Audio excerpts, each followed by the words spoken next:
Dëshmitë e punëtorëve në SPAK fundosin Belinda Ballukun, detaje nga rrëfimet që vërtetojnë se deklarimet e arkitektëve të mobilimit dhe punëtorëve të vilës F6 që ndodhet në kompleksin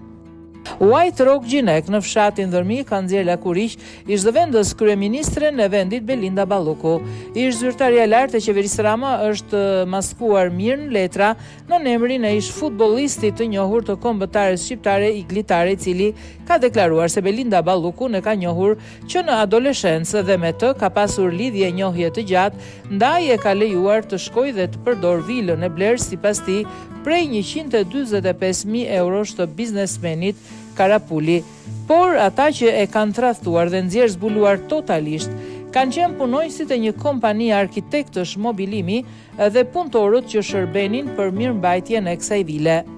Hetimet e SPAK, grupi punëtorëve është thirrur një nga një në prokurorinë e posaçme ku ka dhënë deklarime të hollësishme mbi pronarin real që ata dinë se jeton në atë vilë dhe që sipas tyre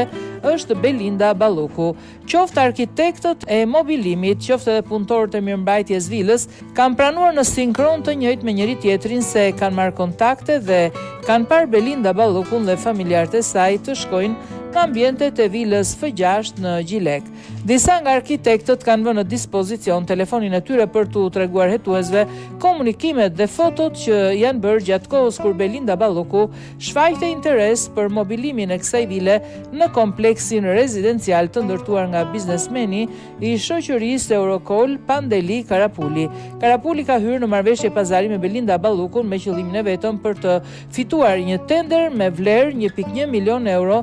në institucionin e Alp Control që në vitin 2018 drejtohej Belinda Balluku. Kjo e fundit ka marrë si shkëmbim të dhënies së tenderit një vilë luksoze ku pronari në letra është shënuar futbollisti Iglitare, ndërsa njeriu që përdor dhe shfrytëzon vilën prej gati 8 vitesh është pikërisht Belinda Balluku dhe familjarët e saj. Ne nuk kemi pasur as pak qëllim të jetonim rolin dhe pasurinë e futbollistit të njohur Iglitare. Objekti i jetimit ton ka qenë zyrtari i nivelit të lartë Belinda Balluku dhe lidhjet e saj në administratën publike. Emri Iglitares doli rishtazi dhe aty kuptuam se futbollisti ishte përdorur si mas nga Belinda Balluku me qëllim fshehjen e pasurisë krijuar në mënyrë të palishme dhe kriminale, tha një burim pranë prokurorisë posaçme SPAK. Gazetari Elton Qyno ka mësuar se mes ish zëvendës kryeministres Balluku dhe ish futbollistit Iglitare ka pasur një miqësi të vjetër qysh në kohën kur ata ishin adoleshent. Sipas burimeve pranë prokurorisë së posaçme, Iglitare thotë se me Belinda Ballukun ka njohje të vjetër. Për shkak të kësaj njohje të vjetër, ish futbollisti Iglitare ka pranuar në SPAK se Belinda Balluku ka qenë në vilën e bler prej tij dhe e ka përdorur këtë vilë me pishinë.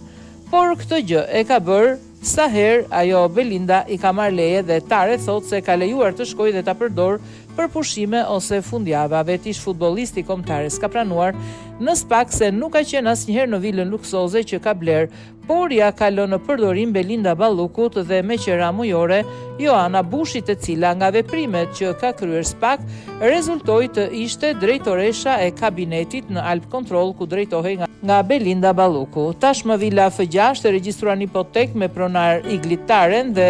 sekuestruar prej gati një javë nga SPAK duke u bllokuar në hipotek me qëllim mos lejimin e tjetërsimit të saj. Ndërkohë, paralelisht me këtë, janë shtuar dhe akuzat për zëvendës kryeministren e vendit Belinda Balluku, e cila tashmë është marrë në hetim dhe akuzohet për pastrim parash, korrupsion pasiv i funksionarit lartë publik dhe fshehje apo mos deklarim të përdorimit të kësaj pasurie.